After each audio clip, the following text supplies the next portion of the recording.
Hello guys, আসসালামু আলাইকুম। সবাই কেমন আছেন? আবারও চলে আসলাম একটি নতুন ভিডিও নিয়ে। এবারের ভিডিওটি ফুলবাড়ি লেক ভিউ পার্ক নিয়ে। তো এই পার্কটি ফুলবাড়ি থেকে 2 কিলোমিটার দূরে। জায়গার নামটি আমি ভুলে গেছি। তো যাই হোক, আমরা গেছিলাম অনেক কয়জন।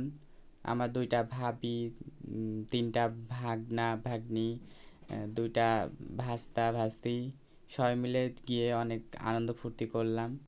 আর রাস্তায় যেতে যেতে হঠাৎ করে দেখলাম আমাদের অটোর সামনে ভ্যানে বসে 2-3টা সুন্দরী মেয়ে যাচ্ছিল। হঠাৎ দেখি পিছন দিক থেকে 2টা মোটরসাইকেল নিয়ে তাদের পিছনে একটু স্লো করার পরে আবার তারা এগিয়ে যায়। একটু পরে আমরা পৌঁছে যাই লেক ভিউ পার্কে। তারপরে লেক ভিউ পার্কটা আপনাদেরকে ঘুরে ঘুরে দেখাবো কেমন। অবশেষে কিছুক্ষণ পরে আমরা চলে আসলাম লেক ভিউ পার্ক। ওই যে দেখা যাচ্ছে, দেখেন গেটটা। এখানে এসে আমাদের গাড়ি দাঁড়ালো, তারপরে আমরা নেমে গেলাম। নামার সঙ্গে সঙ্গে দেখি ওরা আমার আগে চলে যাচ্ছে পার্কের ভেতর। তো যেতেই দেখি এখানে একটা লেক ভিউ পার্ক সুন্দর করে সাইনবোর্ড দেওয়া আছে। তারপরে দেখলাম যে আরেকটা কথা, আমরা জানতাম যে সেদিন টিকিট লাগবে না, টিকিট ফ্রি, অথচ যাই দেখি যে 20 টাকা করে টিকিট। টিকিট ফ্রি এই কারণেই ছিল কারণ সেটা হচ্ছে 90%ই তৈরি হয়নি, কেবল 10% তৈরি হয়েছে। এর কারণে টিকিট ফ্রি করছিল। তো ঈদের পরের দিন গেছিলাম, তো এই জন্য 20 টাকা করে টিকিট করছে। তো যাই হোক, আমরা 20 টাকা করে টিকিট কাটলাম। কাটার পরে আবার এই যে টিকিটগুলো দেখতে পাচ্ছেন। টাকা কাটার পরে আমরা ভিতরে ঢুকে গেলাম।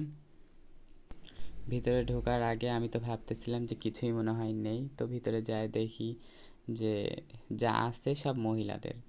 সাইডে কসমেটিকের দোকান, এই যে একটু পরেই কসমেটিকের দোকানগুলো দেখতে পাবেন।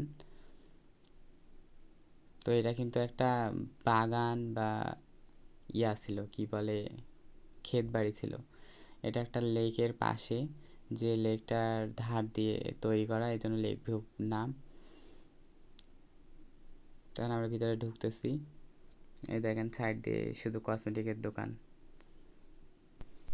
তো এখানে আপনি বিনোদনের জন্য পাবেন নৌকা, অর্থাৎ সাম্পানওয়ালা, স্পিড বোর্ড আছে। তো আমরা আবার আনন্দ করার জন্য 4জন মিলে সাম্পানওয়ালাতে উঠলাম। ওঠার পর অনেক আনন্দ করলাম। তো অন্যান্য জায়গাতে আমি সাম্পানওয়ালাতে উঠছি, কিন্তু ওগুলাতে এতটা স্পিড ছিল না, এটাতে অতিরিক্ত স্পিড ছিল। তারপরেও আমি আমি মাঝখানে এখানে ভিডিও অফ করে ফেলছিলাম, কারণ আমার সাথে আমার ভাগনা ছিল। ভাগনা অবশ্য ছোট, ওকে ধরবো না আমি ভিডিও করব, না আমি নিজে ধরবো, এজন্য ভিডিওটা পুরাটা করতে পারেনি।